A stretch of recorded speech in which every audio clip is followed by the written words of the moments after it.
Urban legends have pervaded our known language and culture for centuries upon centuries. But with the advent of printed media, and later the internet, some of these urban myths have taken on new lives despite being easily debunked. Welcome to the Crafty Cryptid, a channel dedicated to the eerie, the chilling, and the bizarre. If you enjoy this type of content, click subscribe and leave a thumbs up below for the YouTube algorithm. Today, let's dive into 4 urban myths that have, fortunately, been debunked.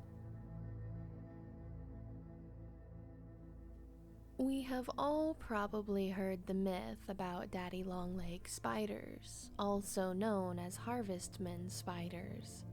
I remember hearing this from my own parents when I was a tiny tot. Daddy longlegs are the most venomous spiders, but their fangs are too tiny to bite you. It took me until adulthood to learn the truth. The daddy longlegs are not actually poisonous at all.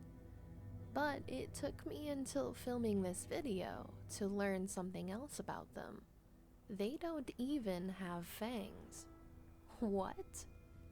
According to UC Riverside's Department of Entomology, daddy longlegs spiders, quote, make their living by eating decomposing vegetative and animal matter, although they are opportunist predators if they can get away with it. They do not have venom glands, fangs, or any other mechanism for chemically subduing their food. Therefore, they do not have injectable toxins.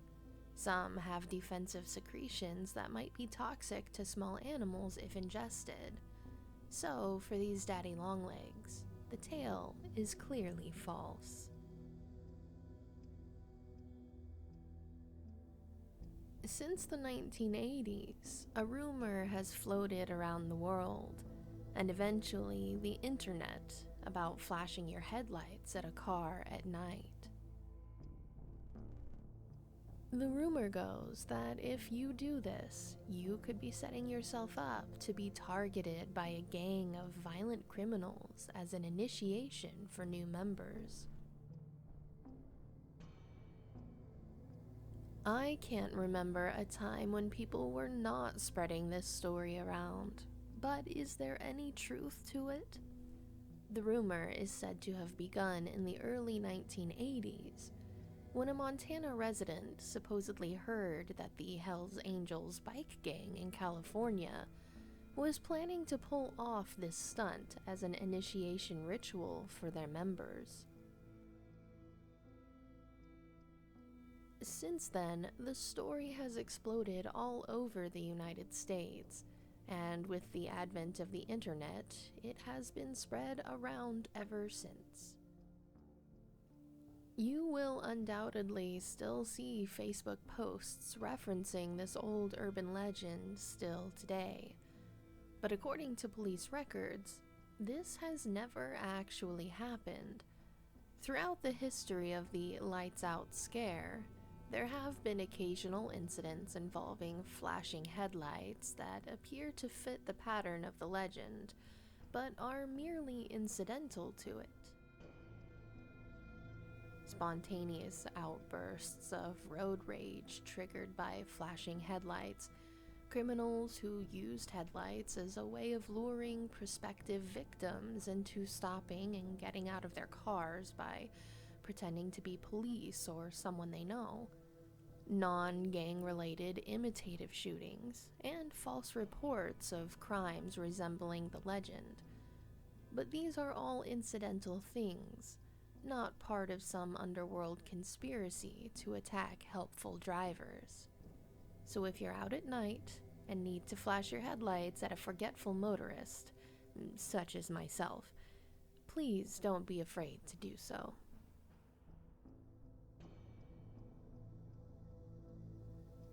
In countries like Australia, it might not be unheard of to have a special visitor lurking in your sewers. given that just last year, a woman made the news for finding 4 snakes crawling in her toilet. But here in the United States, reptiles living in the sewer system have been the focus of many urban myths over the decades, and even resulted in the creation of a popular children's series, the Teenage Mutant Ninja Turtles. However, it's not likely that you're going to find an alligator swimming in the murk under New York City. The rumor that reptiles live in the sewers began in the early 1900s, when wealthy New Yorkers who brought home reptiles from their travels flushed the creatures down the toilet after realizing they would not make good pets. This practice was actually not uncommon, and in 1932, the New York Times even reported on a gator found in the Bronx River. But for a reptile to exist in the sewers is a totally different matter entirely, and nowadays it's considered highly unlikely that such a thing would occur.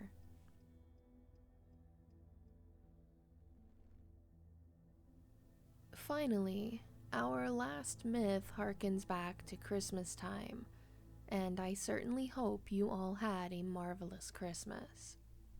This urban myth involves the big red guy himself, Santa Claus. It has been rumored for years that Coca-Cola actually created the modern-day Santa Claus in order to sell their products. Wintertime is, historically, rather slow for soft drinks in the US, as most Americans would rather have a cup of coffee or hot cocoa on a cold December night. The story goes that the Coca-Cola Company was brainstorming ways to sell their products and came up with the idea of Santa Claus in the 1930s.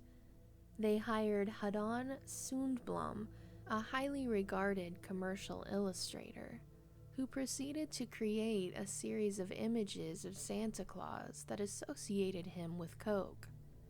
His drawings became a regular annual sight for the Coca-Cola Corporation, which helped to spur on the idea that they had conceived the image. Though the idea of St. Nicholas had been around for centuries prior to this, was the image of a fat old man in red really constructed by Coke?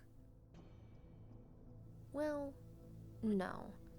The red-suited jolly man was already a well-established depiction of Santa Claus by the 1920s.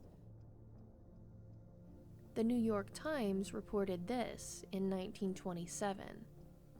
A standardized Santa Claus appears to New York children. Height, weight, stature are almost exactly standardized, as are the red garments, the hood, and the white whiskers. The pack full of toys, ruddy cheeks and nose, bushy eyebrows, and a jolly paunchy effect are also inevitable parts of the requisite makeup.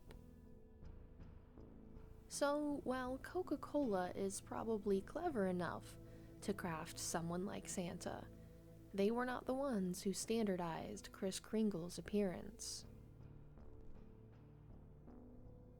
I hope you enjoyed this video. To be notified when I post next, subscribe and ding the notification bell.